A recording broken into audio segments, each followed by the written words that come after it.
Bien, bonjour à tous. Donc, je suis Catherine Fèvre, l'avocate de l'association Lyme sans frontières, d'un certain nombre de malades également et de médecins qui, en voulant être fidèles à leur serment, sont poursuivis dans un certain nombre d'instances disciplinaires. Je vais faire la transition avec ce qu'a dit Bernard Christophe tout à l'heure, battez-vous. Alors effectivement, il faut vous battre contre la maladie, on vous a donné un certain nombre de pistes, moi je ne suis pas médecin. Moi je suis là pour faire de la technique de combat, on va dire, et pour vous rassembler, pour qu'on puisse avancer et obtenir et atteindre des objectifs qui vous permettent d'être pris en charge, d'être soignés et de ne pas être abandonnés par les services de santé comme c'est le cas actuellement. Les actions de l'association sont menées dans ce sens-là, évidemment.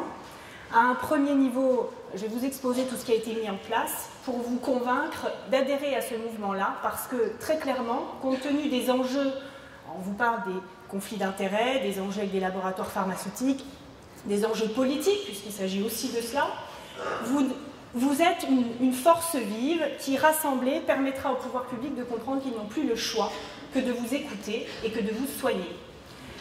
Nous avons mis en place une action, on va dire, à 3 niveaux avec l'association Lyme sans frontières.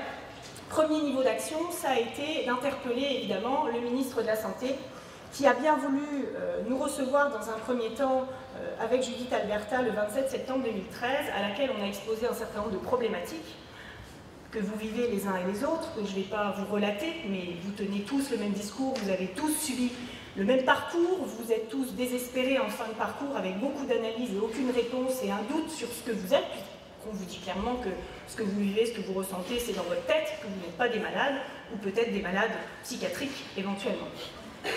Nous avons été reçus donc par la sous-directrice de la prévention des risques infectieux, qui a été absolument inintéressée par ce qu'on a pu lui expliquer, qui a estimé que là, c'était une goutte d'eau dans l'océan et qu'elle avait vraiment d'autres choses beaucoup plus importantes à faire.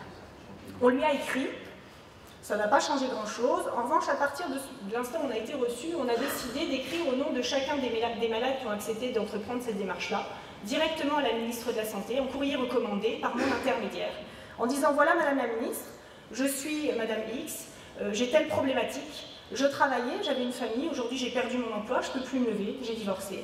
C'est la catastrophe, je n'ai plus de revenus, je ne peux plus me soigner. Que faites-vous sur le problème des dépistages de cette maladie, avec les tests dont on sait aujourd'hui de manière unanime qu'ils sont inefficaces? Que faites-vous pour ma prise en charge, pour mon indemnisation? Que faites-vous pour former les médecins qui ignorent tout de cette maladie particulièrement complexe? Et que faites-vous pour allouer des crédits à la recherche et à la prévention? Donc il y a une 50aine de courriers qui sont partis entre les mains de Madame la Ministre, qui en a accusé réception, qui constituent des préalables à une éventuelle action collective qu'on pourrait mener par la suite. Suite au dépôt de l'ensemble de ces courriers, j'ai reçu évidemment des réponses du chef de division de cabinet, toujours tapé sur le même mode, nous sommes très sensibles au sort des malades, évidemment, on appréciera. Aucune sensibilité, c'est clair.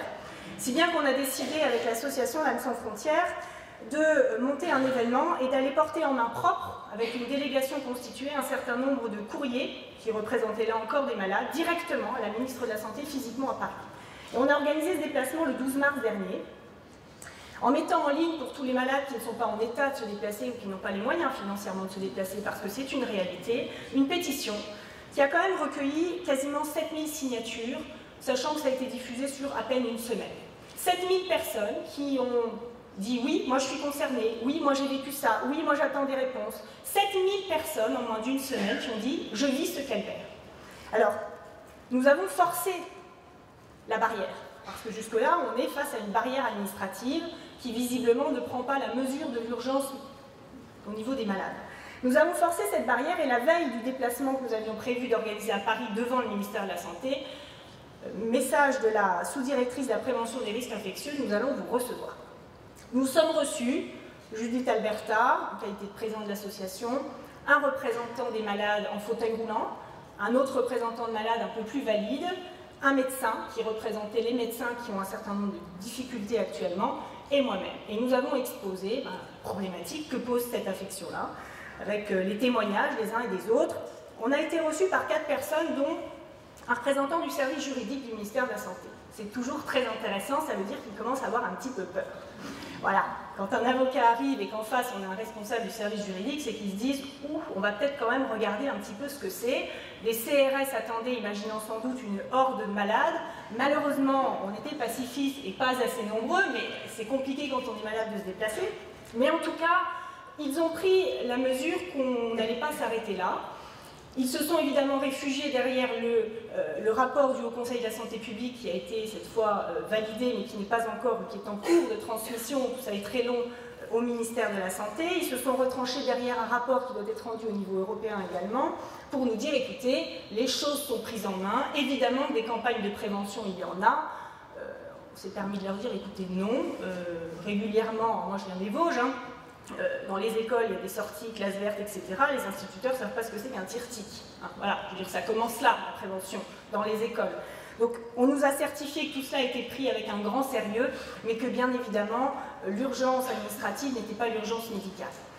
Donc, on est ressorti de cet entretien, on va dire mi-figue, mi-raisin. On a remis les derniers dossiers à la ministre de la Santé en main propre. Et on en est là aujourd'hui. Donc ça, c'était le 12 mars, il y a 3 mois. Alors aujourd'hui, moi je suis là pour faire appel à vous.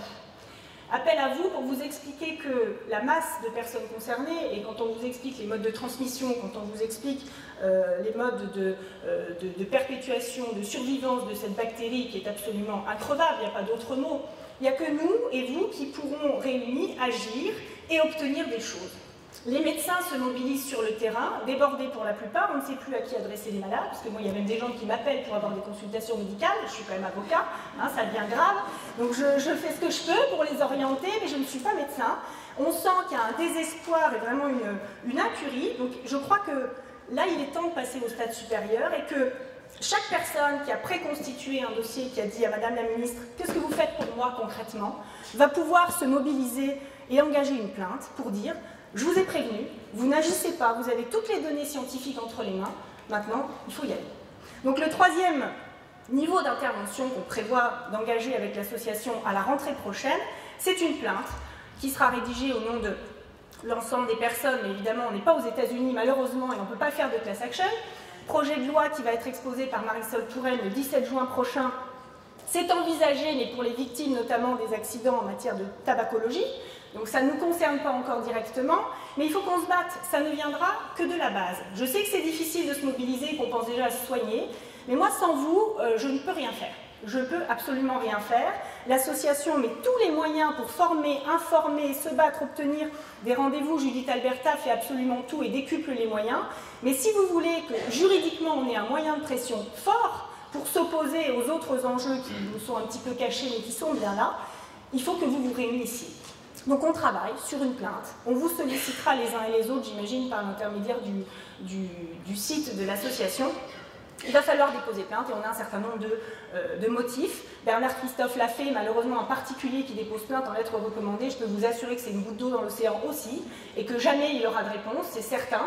Peut-être que ça a déclenché un certain nombre de contre-visites qui ont donné lieu à un certain nombre de fermetures, c'est tout à fait plausible, mais à partir du moment où un avocat dépose une plainte, à partir du moment où le procureur ne donne aucune suite, on a 3 mois de délai légal, et ensuite on peut interpeller un juge d'instruction, et notamment le pôle santé de l'instruction à Paris. Voilà. L'objectif il est là, et l'objectif il est de mettre la pression pour démontrer que maintenant toutes les connaissances sont entre les mains, on peut agir et qu'on n'en restera pas là, et que ce rapport ne restera pas lettre morte.